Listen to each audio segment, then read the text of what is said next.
नमस्कार, ABC channel में आपका स्वागत है। मैं हूं सचिन श्रीवास्तव और आप मेरे साथ देखेंगे आजमगढ़ से जुड़ी खबरें। आइए नजर डाल लेते हैं आज की खास खबरों पर। खबर के प्रायोजक हैं Dalim Sunbeam school, Tiwaripur, Mau road, Azamgarh. Admission open for new session play group 2 class 9। Niswa girls inter college, Paharpur, Azamgarh. Admission open classes nursery to 11th। IIT और नीट की तैयारी।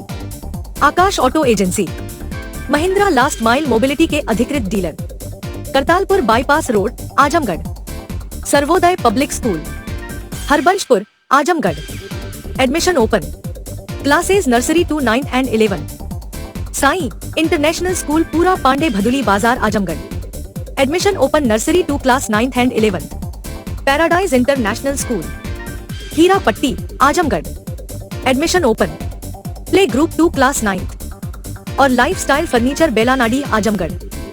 लोकसभा चुनाव 2024 में जनपद की दोनों लोकसभा सीटों आजमगढ़ और लालगंज के लिए नामांकन का कार्य चल रहा है। सपा और भाजपा ने जहां तीसरे दिन ही नामांकन दाखिल कर लिया था, वहीं पांचवें दिन शुक्रवार को दोनों लोकसभा सीटों से बसपा प्रत्याशियों ने नामांकन दाखिल किया। नामांकन को लेकर कलेक्ट्रेट क्षेत्र में काफी गहमा गहमी देखने को मिली। शुक्रवार को नामांकन के पांचवें दिन जुमे की नमाज के बाद आजमगढ़ लोकसभा सीट से बसपा प्रत्याशी मशहूद अहमद, पूर्व प्रत्याशी और अपनी पत्नी सबीहा अंसारी और समर्थकों के साथ पहुंचे। इस दौरान उनके साथ लालगंज की बसपा प्रत्याशी डॉक्टर इंदु चौधरी भी थी, लेकिन प्रस्तावकों के इंतजार में वह कुछ देर के लिए बैरिकेडिंग के पास ही रुक गई। तब तक मशहूद अहमद समर्थकों के साथ नामांकन करने के लिए पहुंच गए। इसके कुछ देर बाद ही लालगंज बसपा प्रत्याशी भी प्रस्तावक के आने के बाद नामांकन करने कलेक्ट्रेट में दाखिल हुई। नामांकन के बाद दोनों प्रत्याशियों ने मीडिया से भी वार्ता की। मशहूद अहमद ने जहां भाजपा और सपा प्रत्याशियों के बाहरी कहते हुए खुद को आजमगढ़ का बेटा कहा, बसपा प्रत्याशी ने दलित और मुस्लिम समीकरण के आधार पर अपनी जीत का दावा किया। वहीं लालगंज सीट से प्रत्याशी डॉक्टर इंदु चौधरी ने सपा को आड़े हाथों लिया। उन्होंने कहा कि सपा बसपा को हमेशा भाजपा की बी टीम कहती है, लेकिन मुसलमानों पर जुल्म हो रहा है और सपा कुछ नहीं बोल रही है। जबकि हमारी बहन जी ने कहा है कि जब बाबरी मस्जिद बनेगी तो बसपा उसमें सबसे आगे रहेगी। आज बसपा ने 27 मुस्लिम प्रत्याशी उतारे हैं। ऐसे में भाजपा की भी टीम बसपा नहीं बल्कि सपा है। उन्होंने कहा कि लालगंज में बसपा का मुकाबला भारतीय जनता पार्टी से है। समाजवादी पार्टी तीसरे स्थान पर रहेगी। नामांकन को लेकर एसपी सिटी शैलेंद्र लाल और एडीएम प्रशासन राहुल विश्वकर्मा खुद कलेक्ट्रेट चौराहे पर जमे रहे। दोनों प्रत्याशियों का नामांकन संपन्न होने के बाद ही वहां से रवाना हुए। जीत की रणनीति ये है कि हम आजमगढ़ के बेटे हैं और हमारी पत्नी आजमगढ़ की बहू भी है, बेटी भी है, बहन भी है। और चाहे धर्मेंद्र जी हों, चाहे हमारी निरुपा जी हों, दोनों लोग जिले के बाहर के हैं। और आप ये देखिए, अगर आप समीकरण देखते हैं तो दलित और मुसलमान मिलकर के सरकार बनाता है। यहाँ पे दो यादव हैं और हम सिर्फ एक मुसलमान कैंडिडेट हैं, तो पूरी तरीके से हम जो है 500% जो है हम जीत रहे हैं। समाजवादी पार्टी तो काफी राइट मानती है मुसलमानों पे अपना। अब ये तो उसको सोचना चाहिए कि जनता इतनी बेवकूफ़ नहीं है। ये तो उनकी जो है बचकाना सवाल है। वो तो कह रहे हैं कि आप भाजपा की बी टीम के रूप में आए हैं, भाजपा को जिताने यहाँ आए। सही बात है, अगर उनको ऐसा महसूस होता है तो वो सीट छोड़ के चले जाए। यहाँ के 65 लाख आवाम में, जनता में उनको एक इंसान नहीं मिला कि यहाँ से चुनाव लड़ा सके, खुद आके बाहर से लड़ रहे हैं। ये तो बहुत ही जो है शर्म की बात है। अच्छा, मुझे माने के जाने से एकदम अकेले पड़ गए हैं, बसपा वाले कोई है ही नहीं है, प्रत्याशी नहीं मिल रहा। तो आप बात की सब्जिया जी से और जनता जवाब देगी इसका। कौन किसके साथ है, जनता जवाब देगी। एक हमारा सवाल है, सब्जिया जी से पूछ लिया। आम जनता ये जानना चाहती है कि कौन है मशहूद, अपने बारे में जरा आपको बताइए हमारी जनता। मैं तकरीबन 25 साल से सियासत कर रहा हूँ। नेशनल लोकतांत्रिक पार्टी में था। आजमगढ़ का बेटा हूँ, आजमगढ़ में पैदा हुआ हूँ, आजमगढ़ के आवाम का भाई हूँ। और क्या चाहते हैं। कितने सेट में किया? 2 सेट में दाखिल किया है नामांकन। जीत की क्या रणनीति है?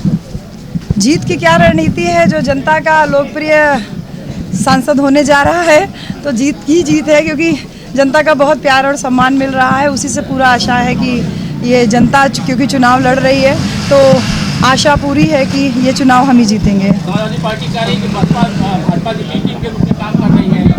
बी टीम के रूप में कौन कार्य कर रहा है ये तो आपने देख ही लिया कि पूरा यादव परिवार, यादव पार्टी एक सीमित परिवार तक सीमित हो गई है, यादव पार्टी हो गई है। वो अहीर लोगों को भी टिकट नहीं दिया जा रहा है। तो आप ये समझ लीजिए कि जब आप अपने ही समाज में ये हालत कर रहे हैं, मुसलमानों की कोई बात नहीं कर रहे हैं, कहीं मुसलमानों के खिलाफ एक मुसलमानों के खिलाफ जो भी अत्याचार हो रहे हैं, जुल्म हो रहे हैं, उनके सपोर्ट में आप एक शब्द नहीं बोल पा रहे हैं, तो इस तरीके से आप खुद ही बता रहे हैं कि आप बीजेपी की बी टीम आप स्वयं बने हुए हैं। और बहन कुमारी मायावती जी ने आजमगढ़ की जो मेन सीट है सदर की, वहाँ की सीट, बनारस की सीट और भी तमाम जो जगह हैं उन सब की सीट्स, और उसके साथ ही साथ देख लीजिए आप जो जौनपुर की सीट है श्रीकला सिंह जी की, इधर दारा सिंह चौहान जी की, ये तमाम जो इस तरीके से जो पूरा बालकिशन चौहान जी का जो हुआ है, इस तरीके से पूरा सोशल इंजीनियरिंग के फॉर्मूले पे काम करते हुए 27 मुसलमानों को टिकट दिया है।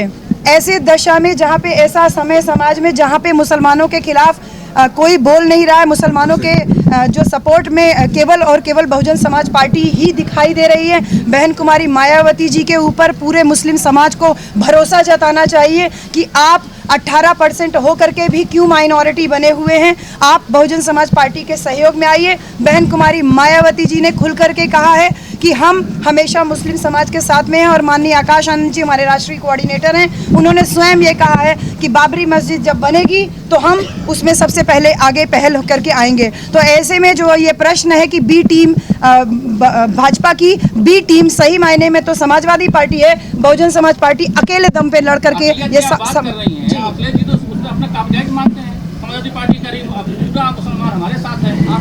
देखिए, आप दिन में सपने देखना बहुत अच्छी बात है, आप देख सकते हैं, ठीक है, आप देख सकते हैं भाई, आपके पास आंखें हैं, आपके पास मन है, आप किसी भी समय का सपना देख सकते हैं। आंखें बंद कर लेने से अंधेरा थोड़ी होता है, हकीकत दुनिया के सामने है। पीडीए का नारा देने वालों ने एक भी मुसलमान को राज्यसभा भेजने का साहस नहीं किया। बहन जी ने दानिश अली जी को भेजा, इसके पहले और भी तमाम जो मुस्लिम लीडर्स हैं, सालिम अंसारी जी को भेजा, नहीं अभी रिसेंटली मुनकाद अली साहब को भेजा। अगर समाजवादी पार्टी ये दावा करती है कि वो उन्होंने रजिस्ट्री कराई हुई है मुसलमानों के नाम से उनके वोट की, तो वो बहुत बड़ी गलतफहमी में, और इस बार 2024 के इलेक्शन में मुसलमान समाज बहुजन समाज पार्टी को वोट करके इसको साबित कर देगा। लालगंज में डीएम फार्मूला रहेगा, दलित मुस्लिम फार्मूला आप लगा रही है। केवल दलित मुस्लिम फार्मूला नहीं रहेगा। बहन कुमारी मायावती जी के नीचे सर्वजन हिताय की नीति है, तो न केवल मुसलमान बल्कि सर्व समाज बहन कुमारी मायावती जी के शासनकाल को याद कर रहा है। हम लोग चौराहे सट्टी पे पैदल मार्च कर रहे हैं, गांव में लोगों से संपर्क कर रहे हैं, शहर में लोगों से संपर्क कर रहे हैं, सभी लोग यही कह रहे हैं कि बहन जी का शासन ऐसा था, स्वास्थ्य, शिक्षा, सुरक्षा सब एकदम दुरुस्त थी, और वही बहन कुमारी मायावती जी का शासनकाल जो है देश में आना चाहिए, शासन देश में आना चाहिए, जिस तरीके से उत्तर प्रदेश में बहन जी ने शासन किया। भाजपा से सीधी लड़ाई है, आप सामने देख लीजिए जी, सपा लड़ाई में कहीं पे भी नहीं है। निजामाबाद तहसील क्षेत्र के गौसपुर ग्राम सभा में स्थित महर्षि दत्तात्रेय मंदिर हिंदू आस्था का एक बड़ा केंद्र है। बुधवार की शाम मंदिर की देखरेख करने वाले महंत रविदास जी महाराज मंदिर प्रांगण में नित्य की भांति भ्रमण कर रहे थे। इसी दौरान 5 की संख्या में अराजक तत्व मंदिर प्रांगण में नशीले पदार्थ का सेवन कर रहे थे। महंत रविदास जी महाराज ने उन्हें ऐसा करने से मना किया, जिसको लेकर नशेड़ियों से बाबा रविदास महाराज की कहासुनी हो गई। इसी पर नशेड़ियों ने महंत पर हमला बोल दिया। महंत पर लाठी डंडे से भी प्रहार किया गया, जिससे महंत के चेहरे व सिर पर गंभीर चोट आई। घटना की जानकारी होते ही काफी संख्या में लोग मौके पर जुट गए। सूचना पर थाना प्रभारी सच्चिदानंद यादव फोर्स के साथ मौके पर पहुंचे। उन्होंने बताया कि घायल महंत को इलाज के लिए भेजा गया। इस मामले में एसपी सिटी शैलेंद्र लाल ने बताया कि वादी द्वारा यह शिकायत दर्ज कराई गई कि मंदिर परिसर में कुछ लोग शराब का सेवन कर रहे थे। विरोध करने पर शराबियों ने गाली गलौज और मारपीट की। इस सूचना पर पुलिस द्वारा मुकदमा अपराध संख्या 195/24 धारा 323, 504, 506 और 34 IPC का दर्ज किया गया। इसमें हरिकेश नामक युवक और 4 अज्ञात लोगों के खिलाफ मुकदमा दर्ज किया गया है। पुलिस ने 3 आरोपितों को गिरफ्तार कर लिया है। शेष की तलाश जारी है। घटना मंदिर से सटे बगल में सब दारू पी रहे थे। बहुत देर से लोग वहाँ थे, तो दर्शनार्थियों को परेशानी हो, लोग आकर के बताए अंदर मंदिर में। तो हम बाहर निकले हैं, हमने कहा कि तुम लोग यहाँ से दूर चले जाओ, तो वो लोग कह नहीं जाएंगे। तो ये हुआ कि पुलिस को फ़ोन किया जाके बुलाओ साजिश को, और फिर जो है हमको अकेले पा करके सब भेड़ लिए हैं, मार दिए हैं। 4-5 लोग थे। पूरा कट गया? कट गया, 5 टाके आए हैं। वादी द्वारा ये शिकायत दर्ज कराई गई कि मंदिर परिसर में कुछ लोग शराब का सेवन कर रहे थे और उनको मना करने पर उनके द्वारा गाली गलौज व मारपीट की गई। इस सूचना पर पुलिस के द्वारा मुकदमा अपराध संख्या 195/24 अंतर्गत धारा 323, 504, 506 व 34 IPC का कायम किया गया। इसमें हरिकेश नाम का लड़का नामजद है व 4 लोग इसमें अज्ञात हैं। पुलिस के द्वारा 3 लोगों की गिरफ्तारी करी गई है। शीघ्र ही अन्य अभियुक्तों की गिरफ्तारी कर नियमानुसार वैधानिक कार्रवाई की जाएगी। आजमगढ़ में एक पुलिस कर्मी का पूछताछ के दौरान एक व्यक्ति से मारपीट का वीडियो वायरल हो रहा है। वीडियो आजमगढ़ के फूलपुर कोतवाली क्षेत्र का बताया जा रहा है। मारपीट कर रहे पुलिस कर्मी के डायल 112 सेवा से जुड़े होने की चर्चा है। हालांकि इसकी पुष्टि होना बाकी है। घटना रात में होने के चलते चेहरे स्पष्ट नहीं हो रहे, लेकिन वर्दी में जिस प्रकार से सिपाही पूछताछ करते करते अचानक से हमलावर हो जा रहा है और पहले पैर चलाकर जूते से मारता है और फिर कई थप्पड़ जड़ देता है को लेकर पुलिस की कार्यशैली पर एक बार फिर सवाल खड़े हो जाते हैं। फूलपुर क्षेत्र के साथ ही आजमगढ़ में यह वीडियो तेजी से वायरल हो रहा है। बताया जा रहा है कि फूलपुर कोतवाली क्षेत्र के खानपुर मुड़ियार में पति पत्नी के बीच विवाद की सूचना पर डायल 112 पुलिस यहां पहुंची थी। इसी में पूछताछ के बाद मारपीट हो गई। हालांकि इस वीडियो की असलियत जांच के बाद ही पता चल सकेगी। वहीं मामले में एसपी सिटी शैलेंद्र लाल ने कहा कि वीडियो की जांच सीओ फूलपुर को सौंपी गई है। रिपोर्ट के आधार पर सिपाही के खिलाफ नियमों के अनुरूप दंडात्मक कार्रवाई की जाएगी। माध्यम से एक वीडियो संज्ञान में आया है जिसमें एक कांस्टेबल एक व्यक्ति के साथ अभद्रता करता नजर आ रहा है। इसकी जांच सीओ फूलपुर को सौंपी गई है। शीघ्र ही इस कांस्टेबल के विरुद्ध नियमानुसार दंडात्मक कार्रवाई की जाएगी। आजमगढ़ के तहबरपुर थाना क्षेत्र में पूर्वांचल एक्सप्रेस वे पर स्टोन नंबर 225 पर शुक्रवार को दिन में सड़क हादसा हो गया। अयोध्या में राम मंदिर का दर्शन कर कार से वापस अपने घर कोलकाता लौट रहे लोगों की कार ट्रक में जा घुसी। बताया जा रहा है कि कार पूरी रफ्तार में थी, जबकि ट्रक पहले से खराब होकर खड़ा था और ट्रक की स्टेपनी सड़क पर ही पड़ी थी। कार स्टेपनी से लड़कर डिसबैलेंस हो गई और फिर ट्रक में घुस गई। घटना में कोलकाता में कपड़े की बुटीक चलाने वाली 40 वर्षीय भारुति गिरी और उनकी 2 स्टाफ प्रीति सिंह व संजना शाह, तीनों निवासी कोलकाता, और दर्शन कराने के लिए ले जाने वाले पंकज चौबे निवासी डुमराव जिला बक्सर प्रदेश बिहार के साथ ही कार चालक अशोक कुमार निवासी लहगा जिला बक्सर बिहार हैं। सभी घायलों को एक्सप्रेसवे की देखरेख करने वाली यूपीडा की एम्बुलेंस से जिला अस्पताल ले आया गया, जहां पर सभी घायलों का उपचार जारी है। भारुति गिरी कहाँ की रहने वाली है? कोलकाता। और कहाँ से आ रहे थे?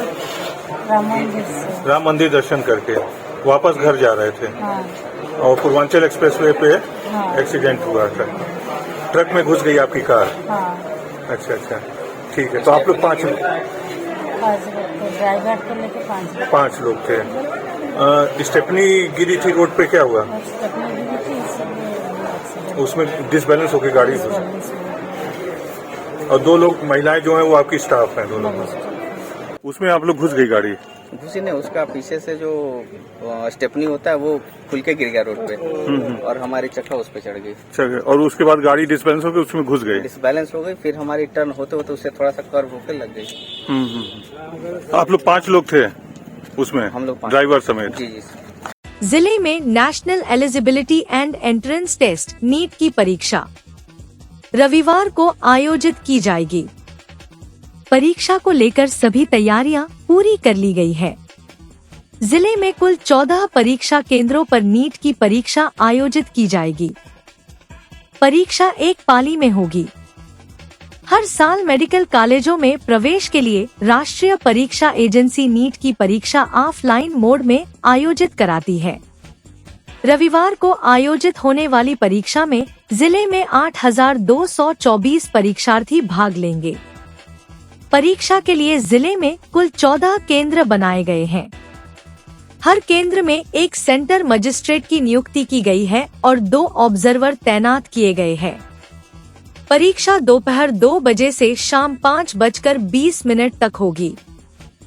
परीक्षा के दौरान केंद्रों पर और केंद्रों के आसपास सुरक्षा बल मौजूद रहेगा।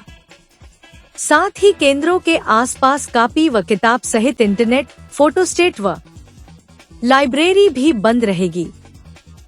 परीक्षा के बाबत एडीएम प्रशासन राहुल विश्वकर्मा ने विस्तृत जानकारी दी। 5 मई 2024 को समय 2 बजे से लेकर के 5 बजे तक कुल 14 केंद्रों पर 8,224 अभ्यर्थियों के लिए नीट परीक्षा का आयोजन जनपद आजमगढ़ में प्रस्तावित है। सभी सेंटरों पर मजिस्ट्रेट की नियुक्ति की जा चुकी है और आधा सेक्शन फोर्स की तैनाती पुलिस द्वारा की जा चुकी है। शांतिपूर्ण परीक्षा संपन्न कराने के लिए सारी व्यवस्थाएं अपनी जगह।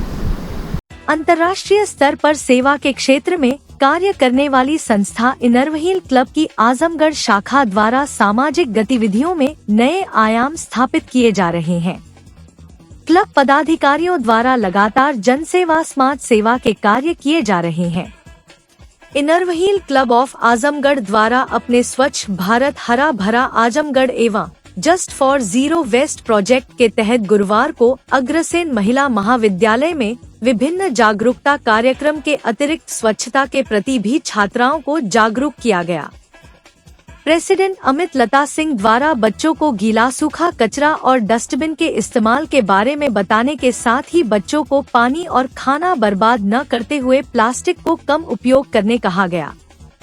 इस अवसर पर उन्होंने अग्रसेन महाविद्यालय आजमगढ़ को 2 डस्टबिन प्रदान किया। इस दौरान क्लब द्वारा विद्यालय परिसर में घरेलू हिंसा, भ्रूण हत्या, धूम्रपान निषेध व ब्रेस्ट कैंसर संबंधित जागरूकता पोस्टर चस्पा किए गए। कार्यक्रम की मुख्य अतिथि कॉलेज की प्रिंसिपल जूही शुक्ला रही। क्लब ने उन्हें भी सम्मानित किया। इस अवसर पर इनर व्हील क्लब आजमगढ़ की अध्यक्ष अमित लता सिंह, सेक्रेटरी प्रिया अग्रवाल, रीता खेतान मौजूद रहीं।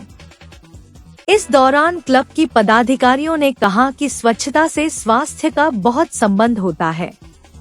स्वच्छ वातावरण बीमारियों को अपने आसपास फटकने नहीं देता। उपहार है हमारी संस्था के लिए जो इनर व्हील क्लब की इन कहना चाहिए देश की प्रहरी जैसे सेवा करते हैं, उसी तरीके से ये समाज सेवा से 24 घंटा जुड़ी रहने वाली ये बहादुर महिलाएं पुष्पा अग्रवाल जी, प्रिया अग्रवाल जी, रुचि अग्रवाल जी, अमित लता सिंह मैम, वंदना सिंह मैम, ये जितनी ये रोटरी की एक इकाई है इनर व्हील क्लब जुड़ी हुई हैं और ये बहुत काम करती हैं। और मुझे खुशी है कि आज ये हमारी संस्था में आकर के इन्होंने हमें जो ये डस्टबिन उपहार में दिया है वो बहुत ही बहुमूल्य है हमारी संस्था के लिए। सबसे बड़ी चीज़ ये है कि ये बारिश में, धूप में, हर जगह ये रखे जा सकते हैं और टूटेंगे नहीं। बहुत बहादुर हैं ये, हर तरह के मौसमों का ये सामना करेंगे। और मैं बहुत खुश हूँ कि मैं हमारी संस्था के जो भी कचरा है उसको ये अपने में समाहित करेगा। और इसका रंग बहुत खूबसूरत है, नीला रंग विस्तार का प्रतीक है और पीला रंग आशा और रोशनी का प्रतीक है। मैं आप सभी बहनों को बहुत बहुत शुक्रिया अदा करती हूँ और रोटरी की और इनर व्हील क्लब के लिए मैं अपना जय। आज हम लोगों ने अग्रसेन डिग्री कॉलेज में 2 डस्टबिन डोनेट किया है क्योंकि स्कूल कॉलेज हम लोग की प्राथमिकता है और कॉलेज में हम लोग को कुछ न कुछ देना ही चाहिए। ये शिक्षा का एक ऐसा संस्था गुरुकुल है कि जहाँ से बच्चियाँ कुछ सीखती भी हैं और जो कचरे हैं वो कचरों को एक समाहित करने के लिए हम लोगों ने डस्टबिन दिया है कि आप लोग इधर उधर कूड़ा कचरा न फेंकें और हमारे स्वच्छ भारत के जो अभियान में एक हम लोग का एक छोटा सा कंट्रीब्यूशन है और उद्देश्य है कि हमारा कॉलेज कम से कम साफ़ सुथरा रहे। आज हम लोग अग्रसेन डिग्री कॉलेज में आए थे। यहाँ पर हम लोगों ने 2 डस्टबिन वितरित किया है और बच्चियों को हम लोगों ने सैनिटरी नैपकिन दिया है। हम लोग चाहते हैं कि स्वच्छता अभियान में थोड़ा हम लोगों का भी सहयोग इनरव्हील क्लब की तरफ से समाज में होता रहे। इसी उद्देश्य को लेकर हम लोग यहाँ आए हैं। तमाम संक्रमण बीमारियों और महिलाएं जो हमेशा संक्रमित हो जाती हैं तो ये महामारी के दौरान तो इसी को ध्यान में रखते हुए हम लोगों ने सैनिटरी नैपकिन देना जरूरी समझा। नाबालिग किशोरी के साथ दुष्कर्म करने के मामले में अदालत ने सुनवाई पूरी करने के बाद एक आरोपी को 10 वर्ष के कारावास तथा 12,000 रुपए अर्थदंड की सजा सुनाई। यह फैसला अपर सत्र न्यायाधीश पोक्सो कोर्ट राम नारायण ने शुक्रवार को सुनाया। अभियोजन पक्ष के अनुसार सरायमीर थाना क्षेत्र के एक गांव में आरोपी अबू उबैदा पुत्र मोहम्मद अहमद उर्फ पप्पू निवासी शेरवा ने वर्ष 2020 के जनवरी महीने में नाबालिग किशोरी के साथ दुष्कर्म किया। पीड़िता के विरोध करने पर उसे शादी करने का झांसा देकर कई महीने तक उसके साथ दुष्कर्म किया। जब पीड़िता गर्भवती हो गई तब उसने अपनी मां को पूरी बात बताई। पुलिस ने जांच पूरी करने के बाद आरोपी के विरुद्ध चार्जशीट न्यायालय में प्रेषित किया। विशेष लोक अभियोजक अवधेश कुमार मिश्रा ने पीड़िता समेत 5 गवाहों को न्यायालय में परीक्षित कराया। दोनों पक्षों की दलीलों को सुनने के बाद अदालत ने आरोपी अबू उबैदा को 10 वर्ष का कारावास तथा 12,000 रुपए अर्थदंड की सजा सुनाई। Paradise International School, a CBSE board, co-ed English medium school, a place for your lovely kids in your nearby vicinity. Paradise International School focuses on the overall development of a child, academically, psychologically, as well as physically.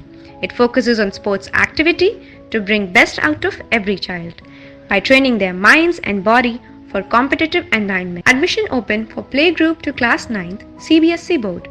Lifestyle furniture, Belanadi, Azamgarh. सभी प्रकार के furniture एवं electronic सामानों की भरपूर range उपलब्ध।